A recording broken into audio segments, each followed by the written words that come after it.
Hello, and thank you for watching our short film about starting school in August 2021. This presentation has been put together by people in Highland Council to help families think through what their children will need for starting school and to explain what schools will be doing to prepare to welcome children. It includes some input from teachers in Highland, and also we're very fortunate to have a couple of guest presenters from Education Scotland who can present the Scottish Government perspective on this. We're going to look at whether children will be ready for school in August in this pandemic year and what we can do to help them prepare. So the first thing we have to say is it's a really good question. Will my child be ready for school in August? Starting school is a big step for every child and every family, and everyone wants it to go well. And this last year has been a bit different to normal. Everyone's noticed that. There's been a lot more stress and worry around for all families, and that may well have affected children and their development. Families might be concerned that children have missed some time in nursery, with nurseries being closed, and there's been lots of other disruptions going on that may have impacted on children's learning. So we might well wonder, will my child be ready for school in August? Will there be gaps in their development and in their learning that'll make starting school harder? And also, will they be socially and emotionally ready, especially if they've missed out on some time playing with other children out and about? And there's another side to this, which we have to acknowledge too. From a parent perspective, am I ready for them to go? It's been a time when everyone's been worried about their children, and it's natural after a pandemic to be a little bit more anxious than usual that the next step goes as well as possible for our children. So in these slides, we're going to look at these two things to try and set that in a context. Firstly, we're going to be talking about what P1 is actually going to be like this year. What are schools going to be like from August for children? Because it's going to be a bit different to usual, and it's going to be a bit different to how schools have been traditionally. And then secondly, we'll look from a family point of view, what do we need to do to be ready for it? What can we do to help our children prepare? The answers to both these questions might not be exactly what you think. We're going to be drawing on the very latest guidance from the Scottish Government on how learning should happen in early primary, and we're going to be drawing on the basic foundation of Scottish education, which is the curriculum for excellence, which all children follow. The key idea is that every child learns what they need in the way that it's best for them to learn it. So let's hear now from Julie Wilson, one of our Primary 1 teachers, who's going to tell us what her classroom looks like. We've been running a play-based approach in our Primary 1 class for the last 2 years, and what that means for our learners is that we meet them where they're at, not where we assume they should be on entrance to Primary 1. We work closely with our EYP team in nursery throughout the year, and we communicate regularly with them, particularly during transition periods.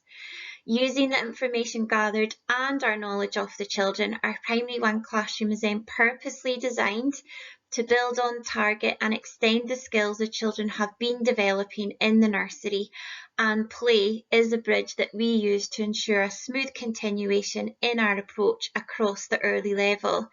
This year we were lucky enough to have one of our EYPs working in Primary 1 for the first 2 weeks of Term 1. You will see from the photographs that we don't have the traditional tables and chairs set up. We instead have different learning zones. So we have an outdoor area, a creative zone, a social zone, and an investigation area. Opportunities to develop literacy, numeracy, and health and wellbeing permeate throughout these zones, and we offer free flow play between indoors and outdoors all morning. A play-based approach gives us time as the teacher to get to know each individual child, and we then wrap our curriculum around the children's needs and interests. We find through using this approach, children build up a picture of themselves as a successful learner, and school becomes a place they automatically connect with joy and happiness. Play-based learning also promotes creativity, self-esteem, positive relationships, and just a real love of learning that will stand the children in good stead for their entire school career. So traditionally, it may have been a bit like this, that there's been a big gap between nursery and primary one. In nursery, children play, they have fun, they noodle about, but it's not necessarily about serious learning. And then there's a kind of ladder to climb to primary one, where we have to sit at our desks, we have to learn things, we have to do as are told, we have to read and write. And it's all done in a very, very different way. That's the traditional picture. However, Curriculum for Excellence in Scotland for the last several years has been pushing us in a different direction, which is to see nursery and primary one as the same thing. They're part of the same early level. So we don't have that huge ladder of steps to climb to go up to school. Now, it's true in primary one, children will gradually be introduced to more formal learning. There is going to be a bit more sitting still. There is going to be a little bit more being taught, but there's still expected to be a lot of play, a lot of interaction, and a lot of talk, because all the research across many, many years and many, many countries shows that this is how young children learn best. So there isn't this step up. It's one single early level is nursery and primary one in the curriculum. And Scottish Government guidance is really clear on this. Here's what Realising the Ambition says, which is the guidance for early level that came out a year ago, just before the pandemic started. It says this: the learning environment in the early stages of primary school shouldn't look or feel different from a motivating early learning and childcare environment. They should look and feel roughly the same. So on the one hand, going to school, starting school, it's a big step in a young life. But in terms of what children actually experience and what we expect of them, not that much will change. Okay, so begs the question, is this really the best approach? Certainly when I started school, it wasn't like that at all. And this might seem a bit different to how school was when you started. So we're going to hear now from two people from Education Scotland about the national policy and guidance. We're going to hear first from Marion Burns, who helped write the national guidance, and she also works as an inspector going into schools and settings to ensure that they're providing high quality education. She's going to tell us all about transitions and play. Parents' perspective, transitions matter, as it suggests in the slide. Transitions matter to me, that's the child, to you as the parent, and they matter to us as the educators. They are really, really important, regardless of when they happen.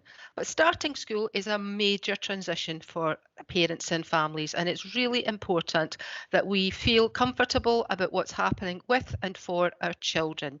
And it's really not about readiness, because our children are looking forward to this, and we really need to think about them starting school in a way that makes them feel empowered, that they're looking forward to, and they're going to enjoy it. That starting school is a fun thing to do. But when they get there, what's really, really important is that the spaces they enter, they matter too. Some routines matter, of course they do, but what matters most is that children continue to play, because that's the vehicle through which our children gain the most, particularly at this stage in their lives. Really important. And of course, if we think about the 5 C's that Realising the Ambition portrays, continuity and consistency are things that we would like to see. But you know, transitions bring some discontinuity. And quite frankly, discontinuity is not always a bad thing. It can actually work in your favour. I'm thinking of children moving from a particular situation where they expect change. Parents expect change, so there will be some discontinuity. But you as parents, you are there to help and support your little one as they make that particular significant move. Let's not forget that children bring more to school than their backpacks. They bring all the love and attention that you bestow upon them. And so we'll work together with the practitioners and the teachers in your school to make sure that it is as smooth a transition as possible. Okay, and next, to follow on from Marion's input, we're going to hear from one of her colleagues, Liz Patterson, who also helped write the national guidance, and she also works as an inspector, ensuring quality in schools. She's going to tell us a little bit about what we all learned from last August when schools restarted and when last year's primary one children started school. We learnt a lot, but can help us do it and get it right this year. So here's Liz with some thoughts. Okay, so we've spoken about how transition matters to you as a mum or a dad and what it matters to your wee ones, but it also matters to staff. And recently we've asked a number of staff for what they think about transition of your wee one coming to them. And there were 4 important things that they said. They felt that they needed to strengthen the thread between being at home and being at school. And they understood that relationships, interactions with your child, and spaces to learn and play are absolutely key. But in all of that, communication is absolutely vital with families. They spoke about increasing the amount of outdoor play with your child because they felt and they know that that helps build positive relationships with the children and helps them feel much happier and much more confident when they come into primary one in school. They also found that children were really adaptive to coming into school, and that even with all the COVID situations that we've had and all the restrictions, they found that children were in the main really resilient, and that worked really well when staff gave time to listen and respond to each child.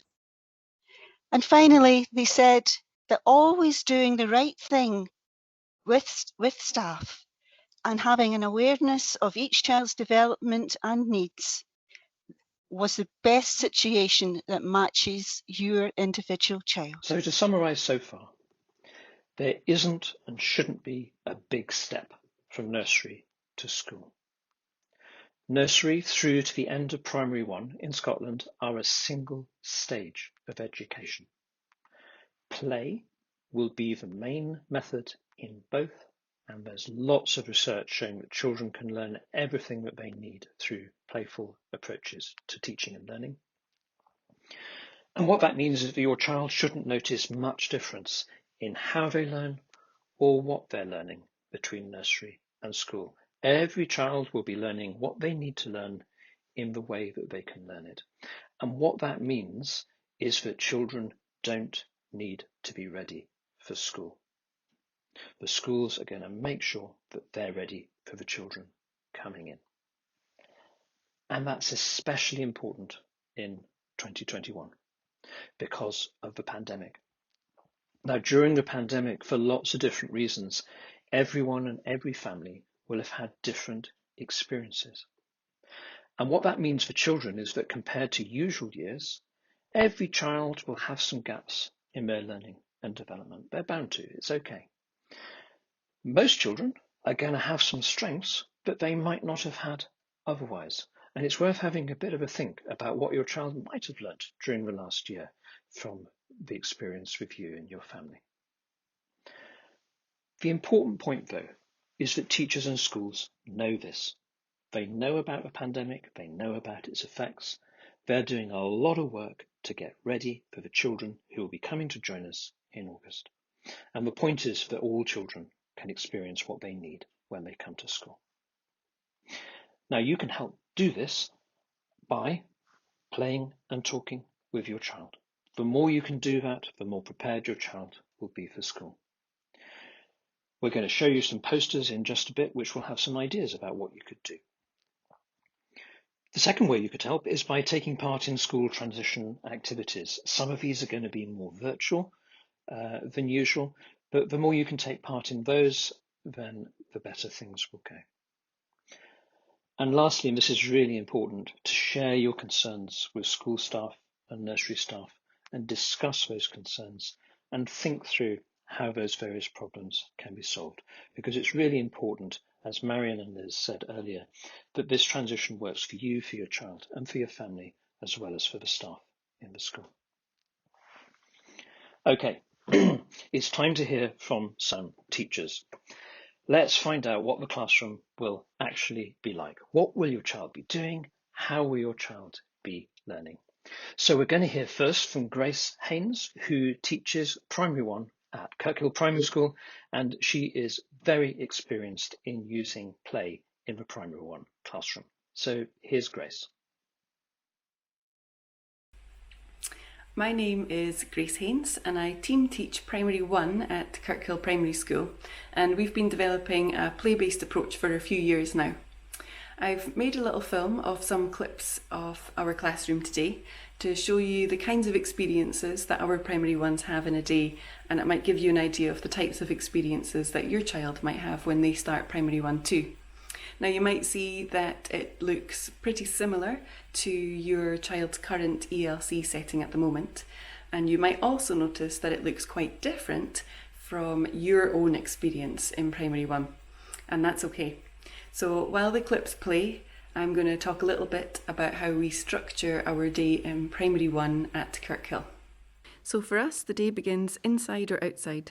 For the first part of the year, we started each day outside in our outdoor space, as this allowed us to still have a wee chat with families and ease the transition from lockdown into Primary 1.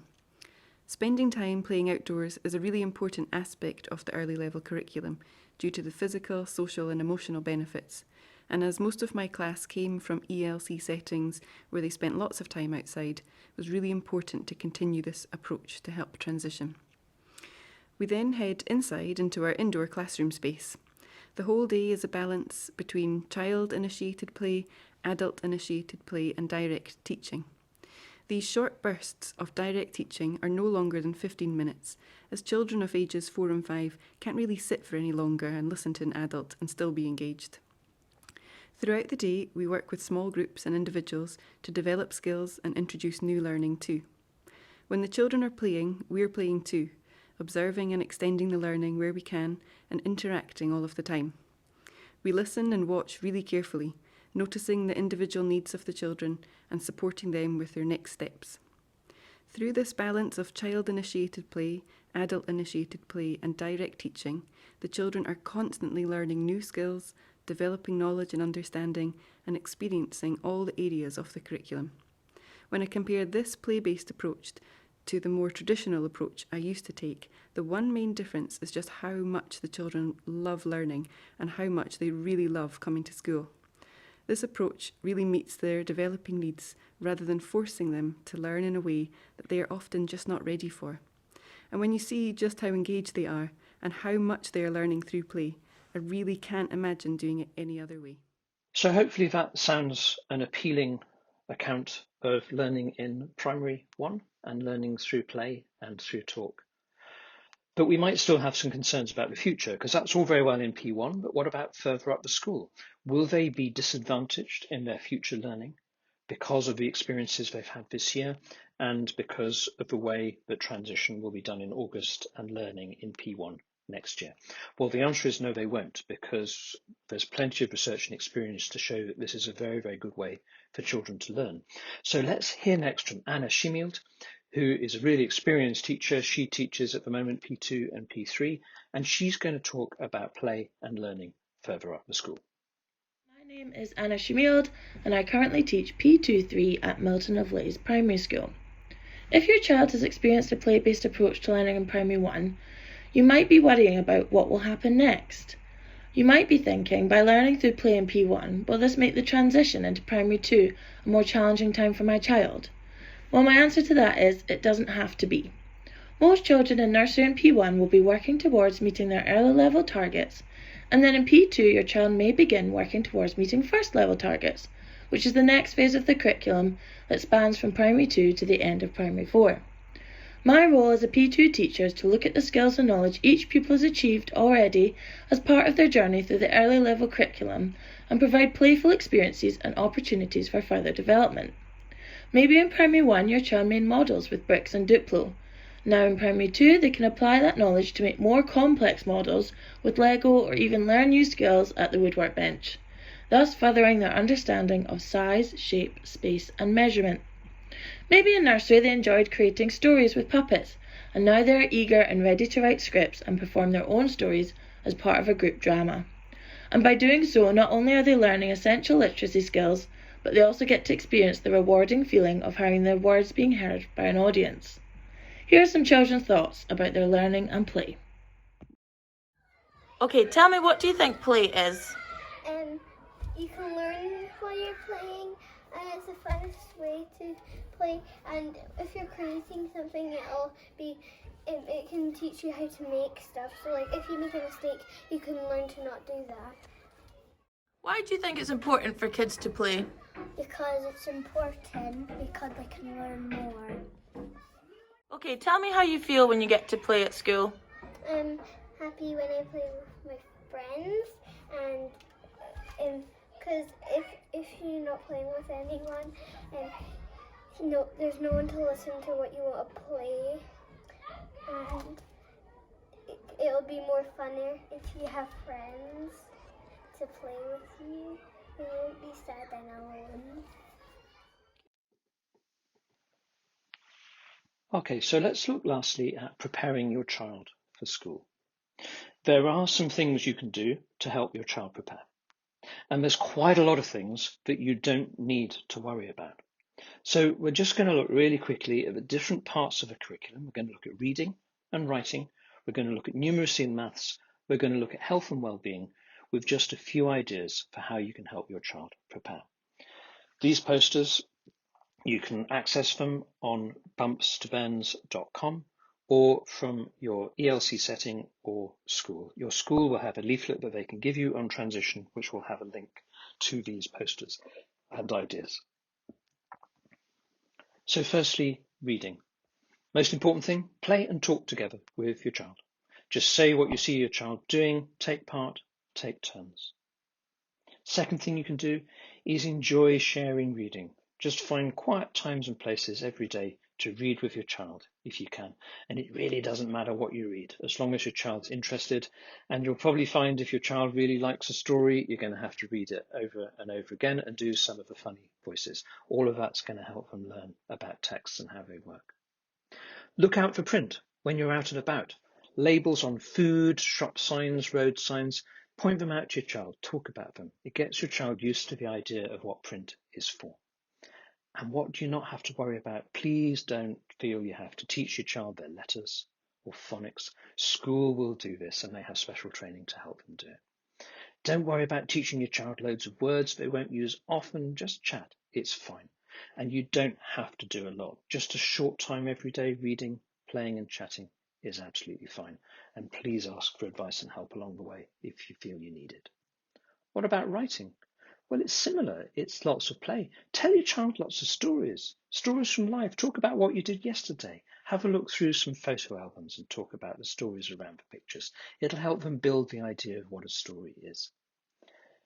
Do fiddly things. Fine motor skills. The more we can develop these, the easier children are going to find writing. So mess about with fiddly things, scribble, draw, lots of fun home activities, baking, dressing, sorting stuff, laying tables. They're all great for developing fine motor skills. Play with some sounds. Traditional nursery rhymes are absolutely great. Enjoy singing them. You'll find lots on the BookBug website and the BookBug app. Any kind of singing is fine, clapping out words, clapping out syllables. And you don't have to worry about whether your child can write their name. Some children like to do this. Some children don't like to do this. It really doesn't make any difference long term, whether they do or whether they don't. Please don't worry about tracing out letters or using handwriting practice sheets or having the right pencil grip. This will be covered in school. Just enjoy making marks and scribbling. And if your child isn't interested in writing or making marks at all, that's actually perfectly normal at this age, so don't worry about it. It will come in time. Okay, what about maths? Well, there's loads we can do with maths, just playing and talking using direction words, on, under, in, behind, near. Do some obstacle courses. Help your child plan a short journey. Play with loose parts, beads, pebbles, sticks, arrange them into patterns, All of this is great for building spatial awareness, which is one of the things that really underpins learning in maths. Count stuff. Enjoy counting aloud. Do it when you're doing something anyway, like laying the table, where you're counting out your change, or when you're baking and cooking. Let your child see you using number and counting. If they want to count along too, that's fine. If they make a mistake, don't worry about it. Just show them how to do it right. And just play and talk with your child, using lots of maths words, big, small, more, less, enough, lots. Let them help you measure out, point out numbers and shapes when you're out and about. And you don't have to worry about counting higher and higher and higher. It's more important your child understands what they're doing when they count than how high they count. Don't worry about learning lots of number facts or tables. That will come. Just play and have fun. It doesn't have to be complicated. As long as your child's enjoying it, they're going to be learning. And lastly, health and well-being. Most important thing, go out and move about. The single most important thing we can all do for our well-being is to be outdoors and moving around. Let your child run around with them, jump, play, throw, chase things, anything that's fun and moving around. Notice nature and get in a mess, splash in some puddles and squelch in some mud. It's really good for our health and well-being. Something you can do to help prepare for school is to start to practice some independent skills, hanging up a coat, doing a zipper or a button. Most children find those a bit tricky sometimes. You'll find some ideas to help on bumpstobends.com. Practice those routines. And if you can get some bedtime routines established over the summer with stories and cuddles so everyone gets a good sleep and gets to bed in time, that would be a good thing to do too. And please don't worry if your child still needs a bit of help with self-care. Just let the school know and they will sort it. They will sort the help your child needs. If you or your child have any worries about school, listen to what your child has to say. Think about how you can solve them, and please don't hesitate to speak to school staff who will be delighted to help you. Okay, so in summary, starting school is in many ways a big step in a young life. It's natural for children and families to be worried and hopeful all at the same time. But there isn't really any longer a big jump or change from nursery to primary one. Schools are going to be working really hard to be ready for the children this year. You can help by playing and talking with your child. And for ideas about what to do and some fun ways to learn through play at home, go to bumpstobends.com or ask your school or nursery. So thank you very much for watching this film. We're just going to show you a slide now with all the different people who made it and contributed to it. And I hope this film has been helpful and reassuring and given you some ideas as well.